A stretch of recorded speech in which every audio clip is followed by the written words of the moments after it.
Hi there, welcome to That Board Game Show. My name is James Wood, and today I'm going to show you Nemo's War.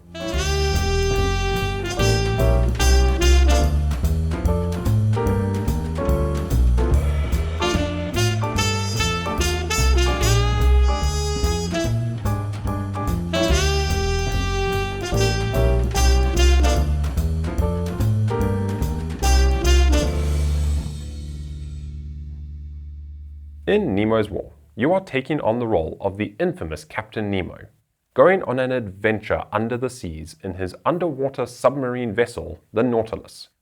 You will be exploring, fighting, and chronicling your adventures as you go around the world. If you would like to hear the full story of Captain Nemo, Professor Aronnax, Conseil, Ned Land, and the rest of the crew aboard the Nautilus, you can listen to or read 20,000 Leagues Under the Sea by Jules Verne. I say listen to because I had the immense pleasure of narrating the audiobook for 20,000 Leagues. If you're interested, I'll leave a link to that down in the description below. What you're going to be doing in the game is you're going to be sailing the Nautilus, represented by a tiny little Nautilus miniature here, around this map of the world, going from ocean to ocean, sinking ships, hunting for treasures, and documenting the miraculous wonders that you find below the surface of the seas. And all of this is driven by this adventure deck over here, and a lot of dice rolling. I think the best way to demonstrate this is to just start playing, but first I want to explain a couple things from setup. So as you can see, I have everything set up already, and I have this tile over here, which is the motive that you choose at the start of the game. I have chosen the Explore motive. There are 4 motives in total. There is Explore, there is anti-Imperialism, and then there is War and Science, and those are left in the box. So you take your chosen motive and you place it over here into the Motives section, and what that's going to do is that determines the points that you're going to get for the different things you're going to do. And how that's determined is you see we've got this listing over here with all the different things you're going to be doing throughout the game, and each motive has a different distribution of pluses, minuses, or multipliers for the different points. Now, I'm not going to spend a lot of time going into all the nitty-gritty about all the little minutiae. I just want to demonstrate the gameplay to you so that you can get a taste for it and see if this is something that piques your interest. The other thing that I've done during setup is I've got this hydro drive here, which you will see says Explore at the top. And this is one of the Nautilus upgrade cards that you can do. As you play the game, you can purchase more of these and improve the Nautilus. And when you're setting up the game, there is one specific upgrade card for each motive that you can choose. And you can choose to take that and install it at the beginning of the game. And to do so, you pay its cost. You see its cost in the corner here is 3. By giving up resources up here. So we have these 3 resource tracks. We have Nemo, the crew, and the hull. And these will go up and down as the game progresses, and we'll be using them to improve our dice rolls. I believe that's enough setup. Let's dive in with the first turn. So the first thing you always do is you come to this adventure deck, which is set up in a very specific way, and you'll see how that works shortly. So on the top of the adventure deck is always the Act 1 card, which is the prologue. Now, this card has several bits of information. It has some flavor text over here. The facts relating to this apparition, entered in various logbooks, agreed in most respects as to the shape of the object or creature in question, the untiring rapidity of its movements, its surprising power of locomotion, and the peculiar life with which it seemed endowed. If it was a whale, it surpassed in size all those hitherto classified in science. And that is a quote directly from 20,000 Leagues Under the Sea. So basically at the beginning of the book, you start with all the rumors and the mystery of this mysterious apparition that's roaming the seas and sinking ships and doing all kinds of weird stuff. And this is set in the early mid-1800s. So at the time, submarines were pure science fiction. Nobody had even dreamed of such a underwater vessel before. So Act 1 is setting the stage for going out and the powers of the world hunting for this mysterious ship, or creature as they thought it was. We have these 2 dice here, so these tell us that we will be rolling only 2 dice at the start of the game. So these dice are actually going to be set aside. We won't be using them just yet. Those will come in later. Then we have instructions. Roll a die and place the Nautilus in the corresponding major ocean. And you will see each major ocean has a number associated with it. We have the Western Pacific, the Eastern Pacific, the North Atlantic, South Atlantic, European Seas, and Indian Ocean. So we will roll a single die, and this will tell us where the Nautilus starts. So we place our Nautilus miniature in the Indian Ocean over here. Then commence play with the next card. Roll only 2 white dice to begin each placement phase. So each card pretty much tells you what to do. We'll proceed with the next card. And this is a keep card, which says all by electricity. Professor, said Captain Nemo, my electricity is not everybody's. I owe all to the ocean. It produces electricity, and electricity gives heat, light, motion, and, in a word, life to the Nautilus. And I won't be reading the flavor text for every single card because all of it comes straight from the book and it brings back all sorts of fond memories about being in the booth and narrating the audiobook. Although I'm probably not going to do the voices quite right exactly as I did in the audiobook. We shall see. You can pass, that's what the P represents, at any time during your action phase to immediately receive an additional 1d3 of actions this turn. At game's end, pass if unused. And then this symbol up in the corner here is the number of points that this card will be worth. So at the beginning of the game, we chose our motive. So our explore motive here, for science discovered, we will score times 4 points. So this card is worth 4 points if we do not use it during the game. So when a card says keep, you place it in front of you in your tableau over here. And you'll see in the tableau also we have these crew members. We have Professor Aronnax, Conseil, Ned Land, who were all captured by Captain Nemo and held hostage on his ship for, I think it was almost a year in the novel. And then we have his first officer, second officer, and his chief engineer. And all of these are characters that you can use for various bonuses during the game. Their text tells you what they do. So Professor Aronnax over here, for instance, says that you can add +2 DRM after roll, and DRM is shorthand for dice roll modifier. But if you do not use him, then you will gain the points listed at the bottom based on the motive that you have chosen.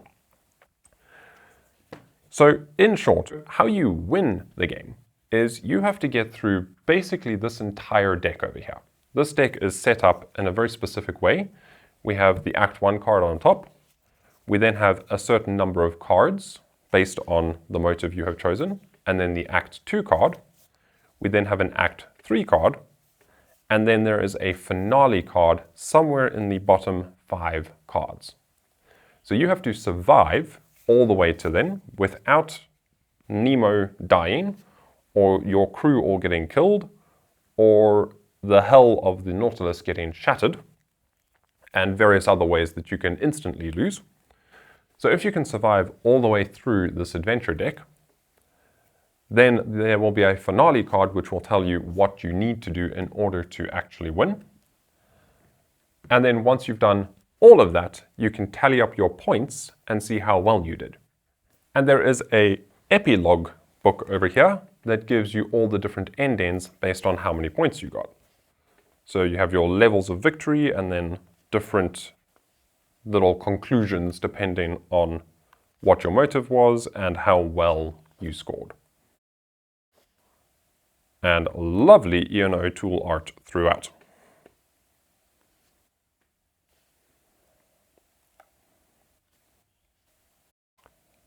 Okay, but that is for the end of the game, so we're not quite there yet. We now proceed to the placement phase, we are going to roll 2 dice, and this is going to determine where ships are going to show up in the ocean. So we have a 4 and a 5. So we will place a ship token. Now these are hidden ship tokens. Then we have a bag off to the side that has the actual ships in them. These are the ships, and these all come into play later in the game. So we'll place a hidden ship token in Ocean 4 and a hidden ship token in Ocean 5. Then we look at the differential between these 2 dice is 1. That is how many action points we get to spend for this turn. And when you're setting up the game, you start on 1. We now have 2 action points that we can use for the first round of the game. Okie dokie, so let's go over the actions you can do real quick. We have all of our action costs over here, so we can go adventuring, which is to draw cards from this adventure deck over here. We can attack. You can attack a ship in your location. You can either attack a hidden ship, at which point you discard the hidden ship token and you reveal a ship, which is a bit of a gamble because you don't know what ship you're going to be fighting. Whereas as the game progresses, if ever you need to place a hidden ship token in one of the oceans and it's already full, you then discard a hidden ship and you put a ship there. So attacking a hidden ship marker is a bit risky. Rather wait for them to reveal themselves and then go attacking them later. But that also depends on your motive. So playing the explore motive, I'm disincentivized to chase down ships. In fact, I actually score -1 point for every warship I sink at the end of the game, and I get no bonus points for regular ships. So exploring, I'm trying to avoid combat more in this particular way of playing, and this is the recommended starting motive. So of the 4 motives, this is kind of the easiest, the softest one to get started with. There is also a slightly easier setup variant, which I believe is called, what's it called? It's called Sailor.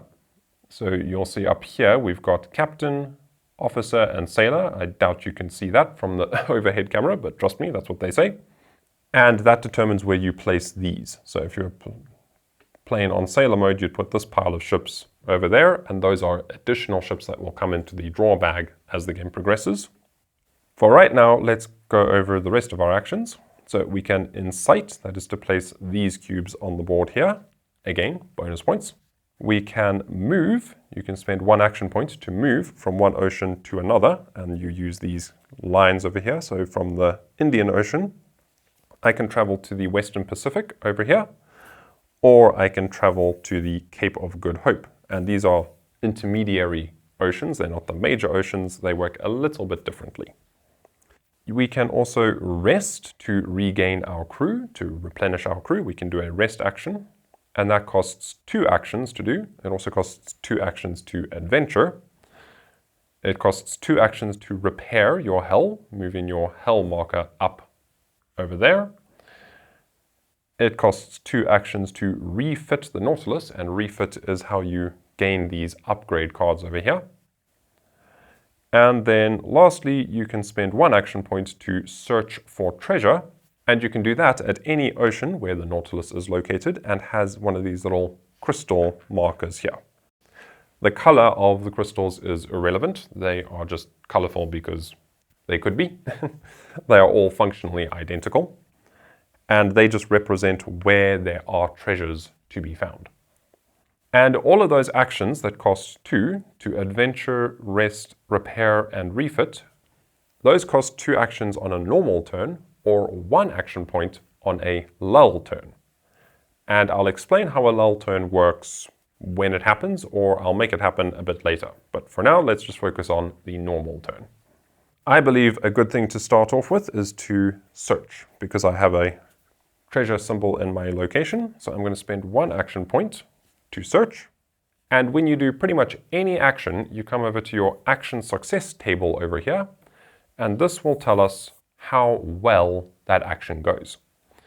So to search, I will always roll 2 dice, and in this game, you always want to roll high. High results are always good. Even when you're fighting, even when other enemy ships are attacking you, you always want to roll high. Now, this is considered a test. I'm doing a search action, and I'm going to do a search test. Whenever you do a test, you may exert any ship resource. So I will exert my crew. And basically what that's doing is you are gambling that resource. Because if you fail to meet the target number of the test you're performing, you can lose the resource that you committed to that action. But the benefit of doing it is this is adding +3 to my roll. And we're told on our search table here all of the things that you can do to boost your action. So you can get +X for exerting any one ship resource. So I can't exert multiple resources and get more numbers. +1 with the arcane library, which is one of these ship upgrades. It's not currently visible. There's a whole deck of these, and we only have 4 of them set up at the start of the game. And then you get -1 per revealed ship token. So if a ship had popped up in my ocean, I would get a -1 result to whatever I roll. So I have exerted my crew for +3. I will now roll the dice, and I will get 6 + 3 is 9. So I look over here and I see on 9 to 11, success, collect 1 treasure. So I discard the treasure marker and I collect 1 treasure token, which I keep in a little drawstring bag that my mother very kindly made for me with that board game show branding on it. So I keep all my treasure tokens in this little baggie, and I keep all the ship tokens in another little drawstring baggie that has been branded. The game did not come with the baggies. I think there is a deluxe edition of the game that does include a bag, but I don't have that version, so we made our own. Okay, so I gain 1 treasure. Now you can see if I'd got 12 or more, I would have collected 2 treasures for that 1 action. As is, I just get the 1, and I have found the Great Barrier Reef. So the Nautilus has gone exploring, and appropriately he is in the Indian Ocean. I suppose he should really be in the South Pacific to find the Great Barrier Reef, but oh well. That's what happens when things get randomly drawn from a bag. And this is a wonder. And we will see on our motives over here, wonders seen are ×7 for each wonder. So that is worth 7 points at the end of the game, if I can survive all the way to the end.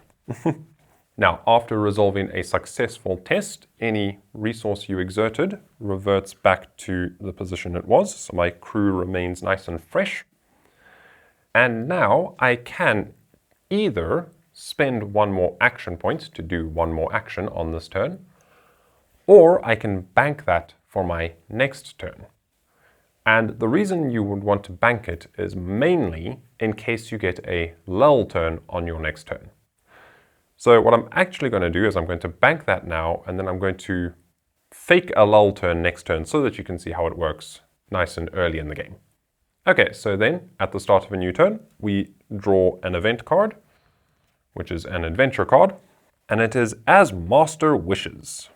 In Conseil, I had a seasoned specialist in biological classification, an enthusiast who could run with acrobatic agility up and down the whole ladder of branches, groups, classes, subclasses, orders, families, genera, subgenera, species, and varieties.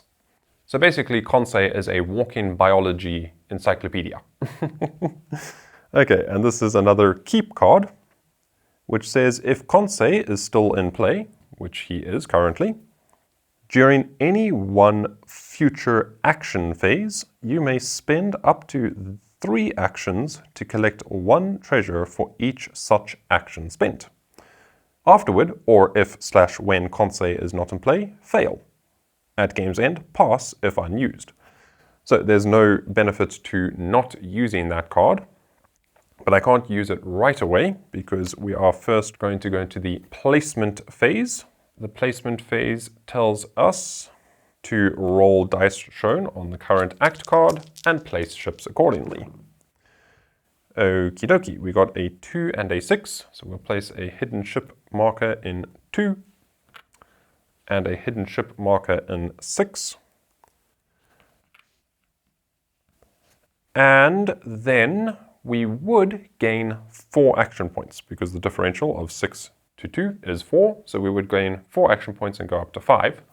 But I'm rather going to actually rewind placing those there, boop boop. And like I said, I was going to fake a lull turn. I'm going to do just that. So we're going to pretend that that 6 was not a 6. We're going to say that was another 2. Because whenever you roll doubles, you have what is called a lull turn. So now, during a lull turn, we place ship tokens in the ocean shown. So we place a ship token there, and we place a ship token there. So we get 2 in the Eastern Pacific. If later in the game we had started rolling this black die, because once you get to Act 2, you start rolling 2 white and 1 black dice, and the black dice are just more ships getting spawned. On a lull turn, you ignore the black die and you only place ships for the 2 white dice. Then the next thing we do on a lull turn is we place a treasure available token on the adventure deck over here. So now when we go adventuring there later, we'll get 2 treasures, not just 1. We check uprising cubes, and we have this little remove uprising cubes reminder that says on lull turns, check every ocean with uprising cubes connected to it. Currently none. You will then roll dice and determine if uprising cubes are removed or not. You then receive 0 action points because there is no differential between doubles. And that is why banking an action from a previous turn can be a good idea. It's basically always, I've discovered, a good idea to bank 1 action, and you can only bank 1. You can't bank more than 1. But I have always found it to be useful to save that action in case you get a lull turn. Because otherwise, on a lull turn, if I'd spent all of my actions and rolled doubles, then you basically can't do anything. Whereas if you have 1 action banked, you can now go adventuring, you can rest, repair, or refit, all for 1 action instead of 2. Then I will spend my 1 action point, boop, to go adventuring. Now, to go adventuring, you draw the top card of this deck, and these are all adventure cards like this. So we'll draw this one. It's another keep card. I'm actually going to discard that and draw another one because I want to show you a variety of cards. We've drawn 2 keep cards so far. Let's show you a test. There we go. Okay, so we have shakedown maneuvers. Round the Nautilus, the sea dashed furiously. "This is a bad sea," remarked Ned Land. "Detestable indeed, and one that does not suit a boat like the Nautilus." Okay, this is a test. 10. We have to roll a 10. That's terrifying. Now, whenever you draw a test card, you are told over here what ship resources you can expend to improve that. So in this case, we can use the hull and the crew. So I'm going to use both of them for +3 and +2. In this game, you pretty much do what the cards tell you. Everything is very well spelled out and explained on little player aids and icons and references throughout. We are now going to roll 2 dice. You always roll 2 dice when you're doing a test. And we are going to see if we can get a 10. We have a reminder over here, adventure card test modifiers. This is an adventure card test. +X for exerting any or all ship resources allowed by the card. Ship resources lost if failed, so you do not want to fail. +X for adventure and or Nautilus upgrade cards used to modify the result as specified on those cards. If I had these upgrade cards installed, I might get a benefit from there. And I actually forgot to tell you earlier, when I showed you that I had this hydro drive upgrade, what it actually does. This lets you, each time you perform a move action, you can move up to 2 consecutive oceans instead of just 1, which is very nice to be able to scoot around the board a lot quicker. And then you have -1 if any warships are present in your current ocean when dealing with one of these. Okay, so with all of that information, we currently have +5. I have no upgrade cards to improve it. And I rolled exactly 5. Phew! That was close. So 5 + 5 is 10. You always need to meet or exceed, so meeting it is good enough. So we will pass, and receive up to 2 ship resources, or gain 2 actions this turn. Or take 1 of each, even if it exceeds your action point maximum. Ooh. Okay, so I'm going to get these back because I succeeded at that action. This is going to go into our pass discard pile over here, and that will be worth points at the end of the game. I'm going to gain 2 ship resources. Now would be a good time to gain 2 actions because it's a lull turn, and I'd be able to then use those actions to rest, repair, refit, or keep adventuring. But I'm rather going to just get the 2 resources. And when it says resources, it's referring to these 3 tracks up here. So I'm going to gain a hull, because that will be worth points at the end of the game. And I'm going to gain crew, because those are the 2 that I tend to utilize the most throughout the game. I tend to be rather cautious about utilizing my Nemo resource too much. And you'll see that these give you +3, +3, +3, and then +2, +2. They get worse as they go down, whereas the Nemo one actually gets stronger as he gets weaker. He gets a little bit more bullheaded and determined and focused, the more crazy he gets. So yeah, let's see, his things are strong, determined, steady, erratic, unstable, and then broken. So we miraculously passed that. Now, the main reason I chose to take the resources instead of the actions was a lot of the actions here are to rest and repair is to get your crew and your hull back up. So I'd rather just get that back up directly without having to roll the dice and hope for the best. That goes into the pass area. And then we discard these 2 treasure tokens and we draw 2 treasures from the bag when you go adventuring. So we had a little shakedown maneuvers adventure and we found some useless treasure and we found some slightly more useful treasure. Okay, so we found some rusted copper coins floating at the bottom of the sea, and next to them were some gold pieces. Now, those are worth points at the end of the game, or you can discard them to add their value to a die roll. This incite action, you get +X for any 1 spent treasure token's victory point value. So whenever it tells you that you can spend a treasure token, you can discard that. It goes into your discarded treasures up here. And you gain that as a die roll modifier. So you'd add +3 to that test. We will draw another card from our adventure deck. And it's another keep card. I'm going to try. It's a test. I am cheating, but I want to show you. There we go. I want to show you different things. So we're going to pretend we don't know that those are coming. And we're going to rather get one of these, which is a play card. And now I think you've seen all the different types. We've got keep, test, and play. So play cards you play immediately after reading their flavor text. A mass execution. The poor ship then sank more swiftly. Its mastheads appeared, laden with victims. Then its crosstrees, bending under clusters of men. Finally, the peak of its mainmast. Then the dark mass disappeared, and with it a crew of corpses dragged under by fearsome eddies. Fail and gain 1d3 notoriety. Okay, so notoriety is basically not good. It is bad reputation that Captain Nemo garners for himself as he sails around the world. And he just sank a ship full of potentially innocent people, but according to him, not.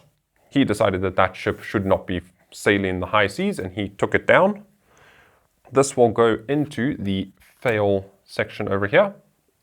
We will roll 1d3, and how you roll a d3 when you only have a d6 is you roll a d6 and you divide it by 2. So a 1 is 1. So we gain 1 notoriety. If I had rolled a 2, that would also be 1.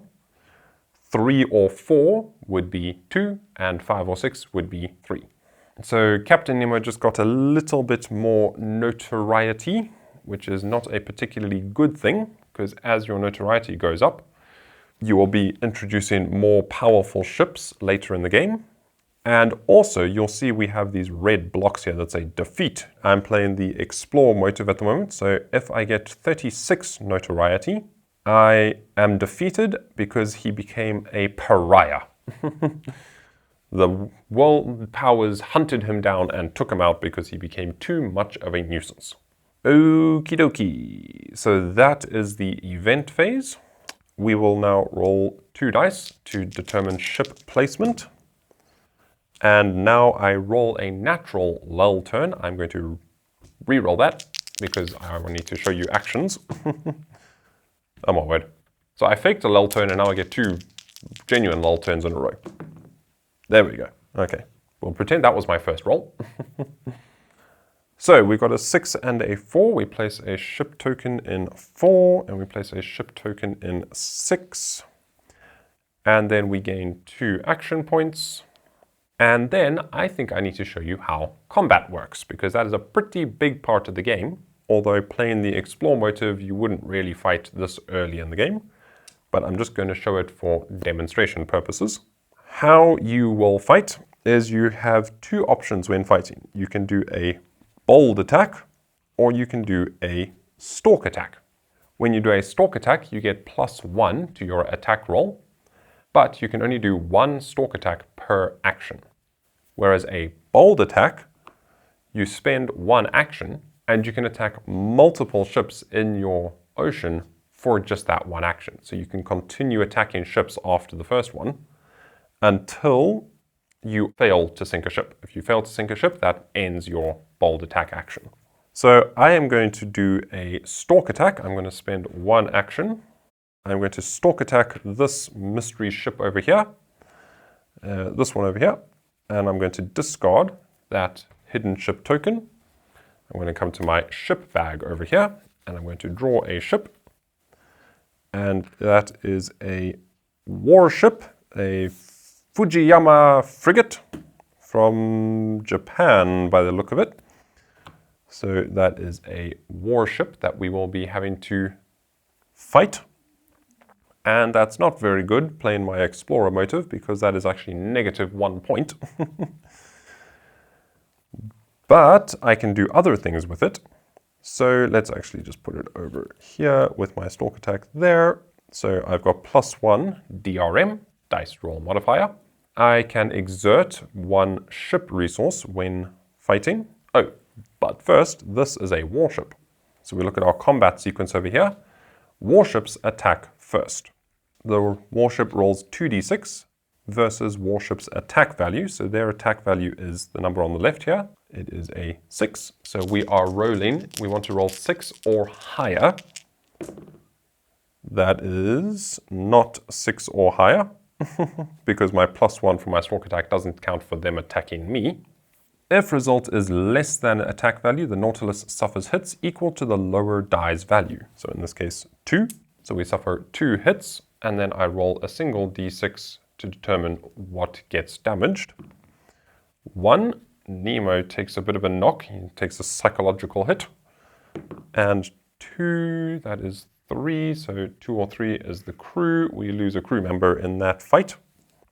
So basically what you're representing by rolling high when a warship is attacking you is your evasive maneuvers. So by rolling high, the Nautilus is able to evade the attacking warship.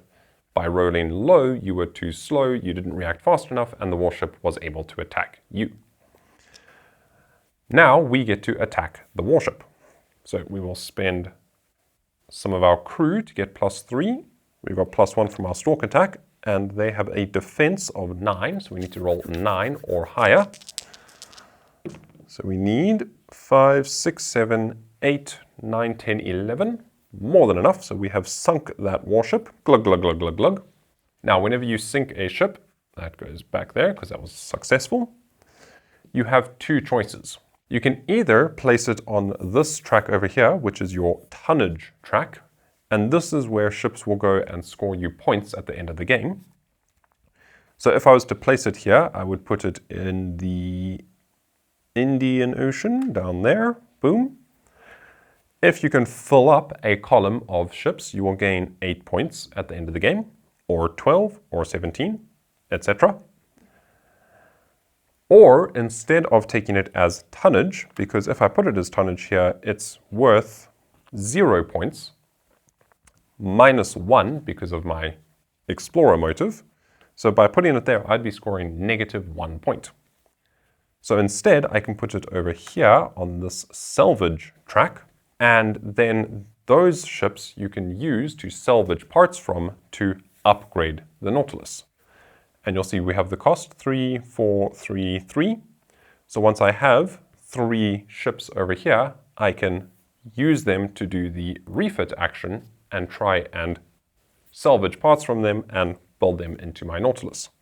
Now, if that had been a bold attack action, I would have continued to attack, and each subsequent attack you would increase your notoriety by 1 for each time you want to keep pushing.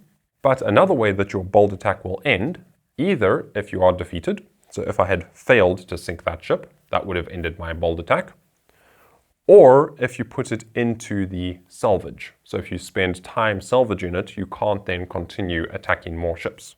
Whereas if I chose to put it in the tonnage track over here, I simply mark it off on my logbook as a ship I sunk. It goes to the bottom of the ocean and I carry on and go sink another one. But because I am an explorer, and I probably wouldn't have attacked that ship in the first place in a normal game, unless I was playing the war motive, I just wanted to show you how combat works. So let's actually show you a couple more ships out of this baggie. This is chock full of stuff. So we've got, basically you have yellow warships and you have white non-warships at the start of the game. That's everything that's in here is white and yellow. And then as the game progresses, if your notoriety goes up too high, you're going to add these ships in here, and these are all stronger warships. And you can also include these ones. These will come in at the various acts. So when you get to Act 2, Act 3, and the finale, that will introduce these ships. So that one is there, and this one can go back in the bag. I will bank an action, and I will go into one more turn. Let's draw. We have Some Days Ashore. Stepping ashore had an exhilarating effect on me. Ned Land tested the soil with his foot, as if he were laying claim to it. Yet it had been only 2 months since we had become, as Captain Nemo expressed it, passengers on the Nautilus.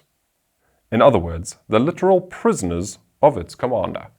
That is a keep card which says when the Nautilus is in any Pacific Ocean, so Western Pacific, South Pacific, Central Pacific, or Eastern Pacific, any of those, you may fail to gain 2 crew and +2 notoriety, because you clearly go kidnap people from somewhere, or place 1 uprising cube at that ocean.